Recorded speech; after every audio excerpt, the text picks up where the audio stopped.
Welcome back to the deep dive. We are doing something a little different today. Yeah, bit of a change up. Usually we just take a stack of articles or a book and, rip through it. Today, we are actually looking at a specific artifact. We've got a slide deck in front of us titled The Performance Paradox. And let me tell you, looking at this opening slide, I wasn't sure if I was looking at a McKinsey presentation or a warning label. It definitely has a hazard vibe to it. And that's pretty appropriate because this deck is a roadmap through a cultural minefield. Right. It's tackling two very contradictory truths that exist in the modern world, Yeah. Simultaneously. It's looking at gender, leadership, money.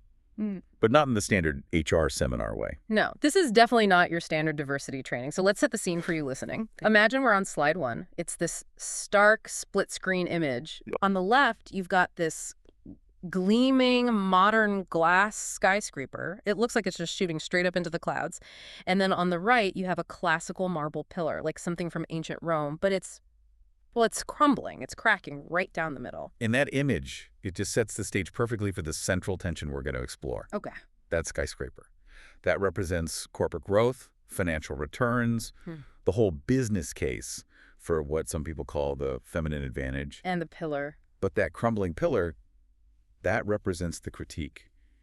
The argument that when institutions become too feminized, they actually lose their structural integrity, their ability to handle conflict, their commitment to, objective truth. Wow. So on one hand, we've got sources telling us female leadership is basically a money-printing machine. Exactly. And on the other, sources are warning that this same shift is eroding the very foundation of Western institutions. That's the paradox. And our mission today is not to pick a side. We're doing a dialectical analysis here. We're going to look at these two opposing operating systems. Let's call them the masculine agency model and the feminine stakeholder model. Yeah. And just see what happens when they collide. Okay, let's unpack this. We're moving to slide 2 now, and this is the executive summary. And the first thing that jumps out is this giant green arrow pointing straight up. It says, plus 66% ROIC. Right, so let's start with the thesis. This is the business case. Yeah. The data here it's incredibly robust. We're looking at reports from Catalyst, McKinsey, the Credit Suisse Research Institute. So the heavy hitters. The heavy hitters, they've crunched the numbers on thousands of companies, and the verdict is clear.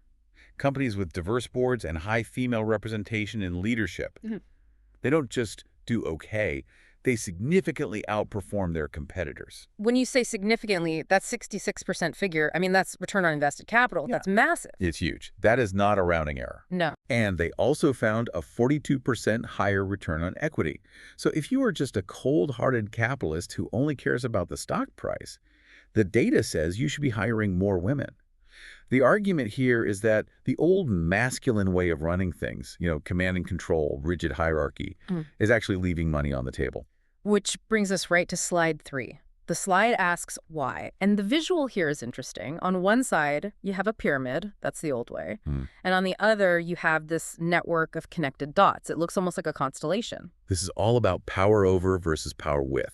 The sources, they describe how female leaders tend to use a more transformative or participative leadership style. Okay. So instead of a general just barking orders from the top of the pyramid, you have a leader who is connecting the nodes, empowering employees, fostering open communication. I saw a note in the research about a study of Indian businesses that really highlighted this. Yes, that was a fascinating study. It found that female executives outperformed their male counterparts, specifically in talent development and equity. And in a complex economy, you aren't just managing widgets anymore. You're managing people. You're managing the flow of information. And that ability to nurture talent, to make people feel heard, that turns out to be a highly profitable asset because it stops bottlenecks. So the feminine skill set, empathy, communication, seeing the whole picture, it isn't just a nice to have. No, not at all. It's actually an efficiency engine. It breaks down silos. Think about it. If you have a rigid hierarchy, the guy at the bottom might know something is wrong, but he's terrified to tell the guy at the top. Sure. In a participative network, that information travels freely, and that makes the company more agile, more innovative. Okay, so that's the skyscraper. That's the big UP arrow. But now we need to look at the shifting ground underneath it all. Let's go to slide 4. We've got 2 logos here, a sharp green square labeled agency theory, and then these 2 intersecting circles labeled stakeholder theory. What are we looking at here? This is the governance shift. And this really explains why the corporate world has embraced feminine leadership so aggressively. For a long, long time, we operated under agency theory. This is the Milton Friedman era, right? The goal is to maximize shareholder return, period. The logic is competitive, efficiency-driven. It's very binary, win or lose. That's the square, sharp edges. Right. But we've moved almost entirely to stakeholder theory. That's the intersecting circles. The goal here isn't just profit, it's communal welfare. You have to take care of the employees, the community, the suppliers, the environment.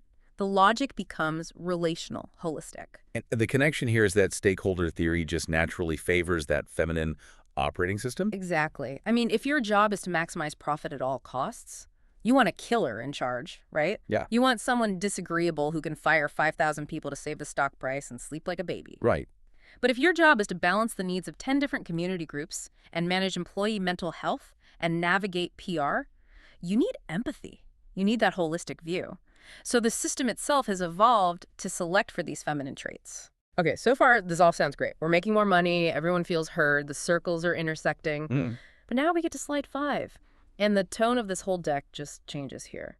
The background goes from white to this steel gray. This is the antithesis. The slide shows a seesaw. On one side, you have boxes labeled 49%, on the other, 51%. And the seesaw is tipping over. The header says, the great feminization and the tipping point. This is where we get into the critique that's found in the sources. The argument is that there's a tipping point. Okay, a tipping point. Yeah. So having some feminine influence is beneficial. It adds that necessary empathy and communication. Yeah.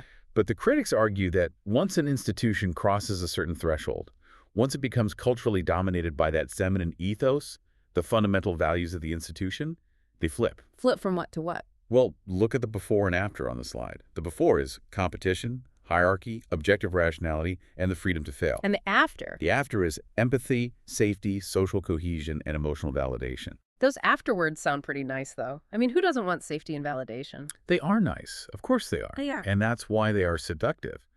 But the sources argue that when you prioritize them above everything else, you lose the ability to find the truth. Slide 6 breaks this down even further. It's titled Truth versus Harmony. And this is where it gets really interesting for anyone who, works in an office. It contrasts the masculine dynamic with the feminine dynamic. Right. So under the masculine dynamic, the slide says the priority is the best solution. It's unfettered truth. The method is open, direct conflict. The ethos is, as the slide puts it, slug it out and get a beer. And we've all been in that meeting, right? You can have a screaming match about a strategy, call each other's ideas stupid, and then go out for drinks because it wasn't personal. It was about the object. It was about the object. It was about solving the problem. But then you look at the feminine dynamic side. The priority there shifts to social cohesion and consensus. The method is indirect conflict. And the ethos is reputation policing. Reputation policing. Yeah. And the danger highlighted here is that in a fully feminized dynamic, the outcome of the discussion, finding the truth, is often seen as less important than the fact that everyone felt included in the discussion. So if stating a hard fact makes someone feel unsafe or excluded, the fact just gets suppressed. That's the critique. Yeah. It leads to what the sources call institutional inconsistency. Feelings start to override objective facts because maintaining the harmony of the group becomes the highest virtue. So if you point out that a strategy is failing and that makes the team feel bad, you become the problem for pointing it out. This bleeds right into slide 7, which is probably the most striking image in the whole deck. It's a light bulb, but it's wrapped in layers and layers of red tape and bubble wrap. The innovation paradox, safetyism versus ambition. Yeah. This is a critical point. Innovation requires risk. It requires the freedom to fail. The sources here argue that feminine psychology tends to prioritize safety and care, what psychologists call harm avoidance. And when you scale that up to an entire organization, you get safetyism. You get an environment where preventing harm, emotional or physical, is more important than taking the risks you need for a breakthrough. And this is where the lone wolf problem comes in, right? I found this part of the notes absolutely fascinating. Yes. The sources point out that high-performing innovators, they're often disagreeable. They don't care about social consensus. They care about their idea. Right. Now, in a masculine, results-oriented environment, that guy is tolerated, even celebrated, as long as he delivers the iPhone or the breakthrough drug. Yeah. But in a consensus-driven, feminized environment, that guy's a problem. He disrupts the harmony. Exactly. He makes people feel unsafe with his intensity or his erectness, so he gets marginalized. He gets pushed out. The system rejects the very person it needs to innovate because his personality doesn't fit the nice culture. And the enforcer of all this is on slide 8. We see these two grinding gears. One gear is gold and it's labeled merit, and the other gear, which is gray and just jamming it up, is labeled HR department. The expansion of human resources is described in the sources as the invisible engine of this whole shift. Right. HR is, by its very design, a system of ensuring agreeableness and safety. Right. It acts as the veto on masculine rough edges. It basically institutionalizes the feminine ethos. There's a mention here of a source, Helen Andrews, discussing this in the context of universities and law firms. She talks about the telos of an institution. That was a very sharp observation. She argues that institutions like universities and law firms have fundamentally changed their telos, their ultimate purpose. Yeah, okay. A university used to be about truth-seeking, which is adversarial. It's often uncomfortable. You should be offended by new ideas sometimes. A law firm is about justice, which is a fight. But as these institutions have feminized, they've shifted toward being more therapeutic. Therapeutic. Meaning the goal becomes the well-being of the participants rather than the external objective. So if a law firm is more concerned with whether the junior associates feel nurtured than with winning the case, The institution has lost its purpose. it's lost its purpose. It's no longer a tool for justice. It's a nursery. It becomes a place for the people inside it rather than a service for the world outside it. That is a heavy critique. But I want to zoom out a bit. We've been talking corporate culture, but slide 9 takes us to a national level. We need to talk about the Nordic problem. Ah, yes. The gender equality paradox. This is one of those findings that really, really messes with people's assumptions. So the assumption, the social role theory, is that as you make a society more equal, as you remove all the barriers holding women back, men and women will become more similar. Right. Their career choices, their personalities, it should all just blend to 50-50. Yeah, that's the theory. If you get rid of the patriarchy, women will code software and men will be nurses at equal rates. But the data from the Nordic countries, Sweden, Norway, which are the most gender-equal societies in human history, it shows the exact opposite. The opposite. As gender equality goes up, gender differences go up. In countries like Sweden, the differences in personality traits between men and women are larger than in less equal countries. And when it comes to careers, they are more segregated, not less. I'm looking at the stats here. Sweden has fewer women in top management and entrepreneurship than the United States. Right. And the U.S. doesn't even have statutory maternity leave. The explanation offered by the paradox is that when you remove economic necessity, when a woman doesn't have to become an engineer to feed her family because the state provides a strong safety net, She's free to follow her innate preferences. she is free to differ. Exactly. And those preferences, according to this data, they lean away from the hyper-competitive 80-hour-a-week corporate grind. The system tries to engineer a 50-50 outcome, assuming that's what women want. But when women are actually free to choose, they often choose people-oriented fields or part-time work, whereas men remain in thing-oriented fields and chase status. So the antithesis here is that biology is real, and you can't just socially engineer it away without coercion. This connects to the cultural cost section. We have a source here on the feminization of Christianity. It seems like this isn't just happening in the boardroom. It's a parallel phenomenon. The source notes that men are leaving the church in droves. Why? Because the environment has shifted almost entirely to nurture, safety, and relationships. The risk, the fight, the struggle, all those elements that traditionally appeal to masculine psychology, they've been sanded down.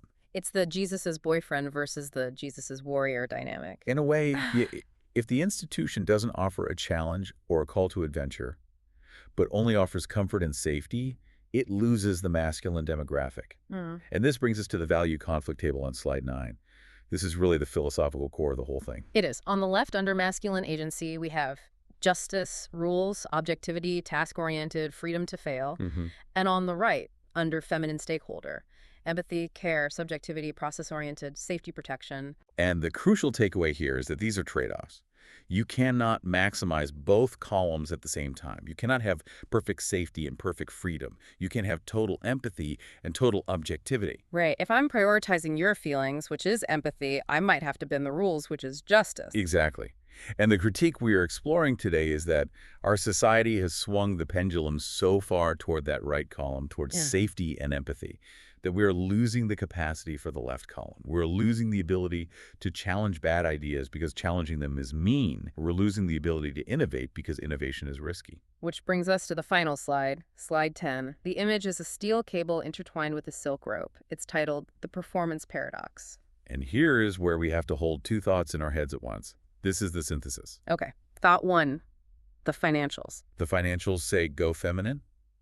In a complex, networked global economy, the command and control dinosaur is dead. You need empathy, you need to develop talent, you need that plus 66% ROIC. That is real.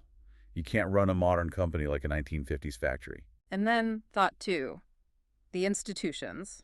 The institutional critique says, be wary. If you go too far, if you let the stakeholder mentality completely override the core mission, you lose the ability to function.